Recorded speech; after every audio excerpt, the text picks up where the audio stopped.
మన కోసం కట్టుబడి ఉంటాం, దానికోసం పనిచేస్తాం. అయితే ఇవాళ ఒక మాట మీకు చెప్పాలి. మనం చూసినాం, ప్రజలే గురువులు, ప్రజలకు మించిన గురువులే లేరు. పెద్ద పెద్ద నాయకులు అనేటోళ్ళను ఓడగొట్టి ఇంట్లో కూర్చోబెట్టిన ప్రజలే, సామాన్యులు వీళ్ళు ఏం గెలుస్తారులే అనుకున్న వాళ్ళని తీసుకుపోయి అధికారాలు అందలాలు ఎక్కించింది ప్రజలే. అంటే అల్టిమేట్గా డెమోక్రసీలో, ప్రజాస్వామ్యంలో ప్రజలే గురువులు. కాబట్టి ఇవాళ తెలంగాణ జాగృతి నుండి మేము ప్రజల వద్దకే పోవాలనుకుంటున్నాం. ఇక్కడ హైదరాబాద్లో కూర్చొని అక్కడెక్కడనో అచ్చంపేటలో ఉన్న వాళ్ళ కష్టాలు మాట్లాడడం, ఇక్కడ హైదరాబాద్లో కూర్చొని అక్కడెక్కడనో ఆదిలాబాద్లో ఉన్న వాళ్ళ కష్టాలు మాట్లాడడం, ఇక్కడ హైదరాబాద్లో కూర్చొని అక్కడెక్కడనో భద్రాచలంలో ముంపు గ్రామాల గురించి మాట్లాడడం, ఇది సరిపోదు, ఇది కావాలి. ఎందుకంటే రాష్ట్ర రాజధానిలో సమస్యల పట్ల ప్రభుత్వాల యొక్క దృష్టిని ఆకర్షించాలి కాబట్టి ఇది కావాలి. కానీ దీనికి మించి క్షేత్రస్థాయిలో వెళ్ళి ఆ ప్రజల్ని కలిసి వాళ్ళతో మమేకమై వారికి ఏం కావాలి అని తెలుసుకొని దాని మీద పోరాటం చేయాల్సిన అవసరం కూడా ఉన్నది. ఎట్ ద సేమ్ టైం మీ అందరికీ తెలుసు, మన తెలంగాణ సమాజం ఆలోచన పరుల సమాజం. ప్రతి గ్రామంలో, ప్రతి పల్లెలో, ప్రతి పట్టణంలో, ప్రతి మండల కేంద్రంలో, ప్రతి జిల్లాలో ఆలోచన పరులు ఉంటారు మన వాళ్ళు. ఎక్కువ శాతం మనసుతో ఆలోచిస్తారు, సానుభూతితో ఆలోచిస్తారు, అందరు బాగుండాలని ఆలోచిస్తారు. మన తెలంగాణ వాళ్ళు మంచి మంచి మేధావులు ఉన్నారు, వరల్డ్ క్లాస్ రెనోవేషన్ పొందినటువంటి మేధావులు కూడా ఉన్నారు. ఈ ప్రయత్నంలో తెలంగాణ జాగృతి ప్రతి జిల్లాలో 2 రోజులు ఉండి ఆ జిల్లాల్లో ఉండే, ఆ మండలాల్లో ఉండే మేధావులని, నాయకులని, కార్యకర్తలని, ప్రజలని, మహిళల్ని, యూత్ని అందరినీ కూడా కలుస్తాం, అందరితో కూడా మాట్లాడతాం, అందరితో కూడా సమాలోచనలు చేస్తాం, ఆలోచనలు పంచుకుంటాం. దాని నుండి ఒక సొల్యూషన్ ఖచ్చితంగా వస్తుంది. సామాజిక తెలంగాణ కావాలి అని అంటే, అందరం సమృద్ధిగా ఉండేటటువంటి తెలంగాణ కావాలంటే, అందరికీ సమాన గౌరవం ఉండేటటువంటి తెలంగాణ కావాలంటే, అందరికీ సమాన అవకాశాలు వచ్చేటటువంటి తెలంగాణ కావాలంటే ఏం చేయాలి, ఎట్లా ముందుకు పోవాలి, ఎట్లా సాధ్యమవుతుంది? ఈ అంశాలు కేవలం హైదరాబాద్లో కూర్చొని చర్చిస్తే కావు. హైదరాబాద్లో ఉండే వాళ్ళతోనూ చర్చించాలి, ఊర్లలో ఉండే ప్రతి ఒక్కరిని కూడా కలుపుకొని చర్చించాలి.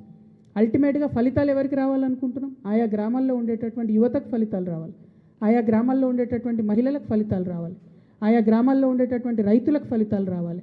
ఇవి రావాలి అంటే వాళ్ళ దగ్గరికి పోయి మనం ఆలోచన చేయాలి. దానికోసమే ఒక 4 నెలల యాత్రను తెలంగాణ జాగృతి నుండి చేపడతా ఉన్నాం. జాగృతి జనం బాట అనేటటువంటి పేరుతోని ఈ యాత్రను చేపడతా ఉన్నాం. ఈ జనం బాట కార్యక్రమంలో ప్రతి జిల్లాల్లో 2 రోజులు ఉంటాం. ఆ 2 రోజులు కూడా అక్కడ ప్రజలతో అందరితో మమేకం అవుతాం, మాట్లాడతాం. ఆ తర్వాత మీకు షెడ్యూల్ మొత్తం ఇవ్వడం జరుగుతుంది. ఇచ్చినటువంటి షెడ్యూల్ ప్రకారం ఆయా జిల్లాల్లో కార్యక్రమాలు ఉంటాయి. ఇవాళ మళ్ళొక మాట తెలంగాణ బిడ్డలందరూ కూడా ఆలోచన చేసుకోవాలి. నిజంగా చనిపోయినటువంటి అమరులు, త్యాగాలు చేసినటువంటి ఉద్యమకారులు ఎందుకోసం చేసిండ్రు? తెలంగాణ వస్తే అందరం బాగుంటామని చేసిండ్రు, అందరం కూడా బాగుంటామని చేసిండ్రు. వారి త్యాగాలకు అర్థం ఉండాలంటే ఖచ్చితంగా సామాజిక తెలంగాణ రావాల్సిందే. ఆ సామాజిక తెలంగాణ సాధనలో భాగంగానే ఈ యాత్ర. అదేవిధంగా నిన్న పత్రికలు నా యాత్ర గురించి, తెలంగాణ జాగృతి యాత్ర గురించి రాయడంతో పాటు కేసీఆర్ గారి ఫోటో లేకుండా యాత్ర చేస్తామనేటటువంటిది ప్రధానంగా ప్రచురించారు. ఎస్, కేసీఆర్ గారి ఫోటో లేకుండానే యాత్ర చేస్తాం. వారిని అగౌరవపరచడం లేదు. వారు ఉద్యమ నాయకుడు, వారు లేనిది తెలంగాణ రాదు, రాలేదు, ఇంపాసిబుల్. కానీ ఇవాళ వారు ఒక పార్టీకి అధ్యక్షులుగా ఉన్నారు. ఆ పార్టీ నుండి నన్ను సస్పెండ్ చేయడం జరిగింది. ఆ పార్టీలో నేను ఇవాళ ప్రాథమిక సభ్యురాలుగా కూడా లేను.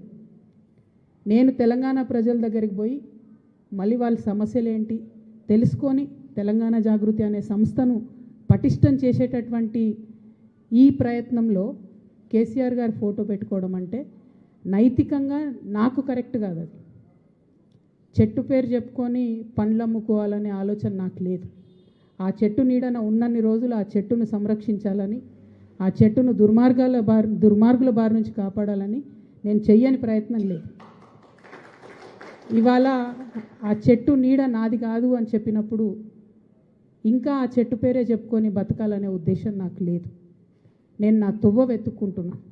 తెలంగాణ బిడ్డల కోసం, తెలంగాణ ప్రజలతో, తెలంగాణ మేధావులతో సమాలోచన చేయడానికి, వారితో మమేకం అవ్వడానికి నేను ఒక తువ్వను ఎత్తుకుంటున్నా. వారి ఫోటో పెట్టుకొని పోతే నైతికంగా నా విలువ ఉండదు. నైతికంగా అది నాకు కరెక్ట్ కాదు. నైతికంగా కరెక్ట్ కాని పని నేను చేయను.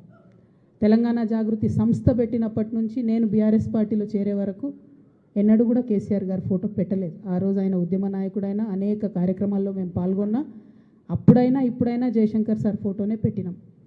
నేను బీఆర్ఎస్ పార్టీలో ఎంపీగా గెలిచిన తర్వాత ఖచ్చితంగా సార్ ఫోటో పెట్టినాం, నేను కాదనట్లేదు. సో ఇదేదో సార్ కోసం అగౌరవం అన్నది కాదు. ఇది నా మారల్ కంపాస్ కరెక్ట్ కాదని చెప్తున్నది, నైతికంగా ఇది కరెక్ట్ కాదని చెప్తున్నది. కాబట్టి దీన్ని తప్పులు రాయకుండా నేను నా తరఫునే క్లారిటీ ఇస్తూ, మీడియా మిత్రులు నిన్నటి నుంచి అత్యుత్సాహంతో చెప్తున్నారు కాబట్టి నా తరఫున నేను ఇచ్చేటటువంటి క్లారిటీ.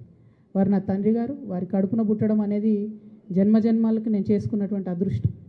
కానీ దారులు వేరైతున్నప్పుడు ఇంకా కూడా నేను వారి పేరు చెప్పుకొని ఉండడం అన్నది నైతికంగా కరెక్ట్ కాదు. అందుకోసమే వారి ఫోటో లేకుండా ముందుకెళ్తున్నామనే విషయాన్ని ఈ సందర్భంగా తెలియజేస్తూ ఉన్నాను. మరి అదేవిధంగా ఇప్పుడు ఒక్కసారి పోస్టర్ లాంచ్